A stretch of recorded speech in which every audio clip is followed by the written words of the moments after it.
We call Bat, Chapter 5, A Tiny Pink Nose. Mom set the box on the kitchen table. Is it sleeping? Bat asked, his voice a whisper.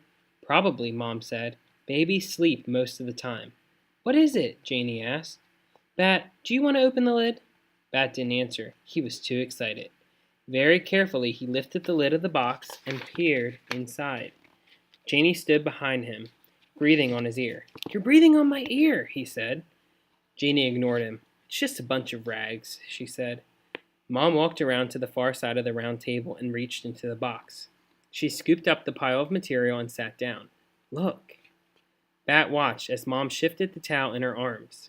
A nose peeked out, a tiny pink nose, and then two slanted, closed eyes, a forehead covered in downy fuzz, little ears still curled tight against its head. Janie began, Is that a... It's a kit, Bat said, enchanted by the tiny creature, wanting so badly to hold it.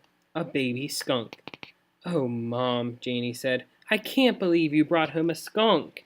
I had to, Mom said, rubbing the skunk's little forehead with her thumb. He's an orphan. Oh, breathed Janie. She leaned in closer, blocking Bat's view. How old is he?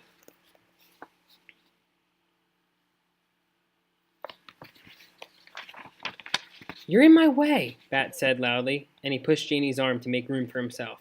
Bat, Mom said, you need to stay calm around the skunk kid, okay? You don't want to scare him. Bat did not want to scare the skunk kid. He wanted to hold the skunk kid, maybe even feed and care for the skunk kid. But his sister was standing in his way. Move, Janie, he hissed at her as quietly as he could hiss. Why don't you both sit down, Mom said. I'll tell you all about him. Janie plopped down into the chair on Mom's right, so Bat went around to her other side and sat in the chair on her left. He scooted the chair as close to Mom as he could. The kit was still tucked into the towel, only his little face visible. Eyes closed, he opened his mouth in a yawn, his tiny pink tongue arching out. Mom said, Bat, do you remember when we smelled that skunk on the way to school this morning? Bat didn't remember. They had smelled it just after they pulled off their street, Plum Lane, and onto Anderson Road. He had smelled it, and Mom had smelled it too. But Bat had craned his neck, looking out each window carefully. He'd seen lots of people on bikes. They lived near a college, and the students mostly rode bikes to class. And he'd seen other cars and some people on foot. It was the beginning of spring, but it was still cold, so he had seen lots of hats and scarves. He'd seen an American flag on a flagpole in front of the post office. He'd seen a red bus. He'd seen a sign that read, Welcome to Quincy, a bike-friendly town. But he had not seen a skunk. Bat nodded. I remember, he said. Well, unfortunately, the skunk we smelled, but didn't see, was the mama skunk. A car hit her, and a couple of college students brought her to my office in the basket of a bike. She was there waiting for me after I dropped you off at school, injured and very pregnant. Is she okay? Janie asked. I wish I could say she is, Mom answered. I wasn't able to save the mother or the other baby kits. Only this one lived. I was able to check the mother for diseases, though, and luckily she wasn't sick, which is a good sign the kit isn't sick either. That's awesome, Bat said. Bat, said Janie, loud and sharp. The kid twitched and shifted, scared by Janie's voice. How can you say it's awesome? The mom died. The other babies died. Bat didn't mean that it was awesome that the other skunks had died. Of course that wasn't awesome. He'd meant that it was awesome that this kit had lived.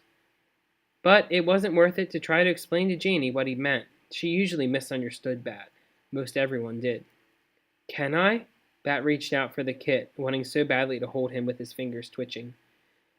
We can't keep him, Mom warned. There's a wild animal rescue center that we can give him to in about a month, but they're too busy to take him just yet. So we can help him get bigger and stronger before we hand him over to the experts. They'll raise him until he's ready to be released into the wild. When he's about 5 months old, then she passed the tiny kit wrapped in towels into Bat's arms. The kit was so small that Bat couldn't tell he was in the towel except for the tiny face that peeked out. He cradled the bundle in his arms. He felt his face stretch into a wild smile, so wide it made his cheeks sore. And that is the end of Chapter 5.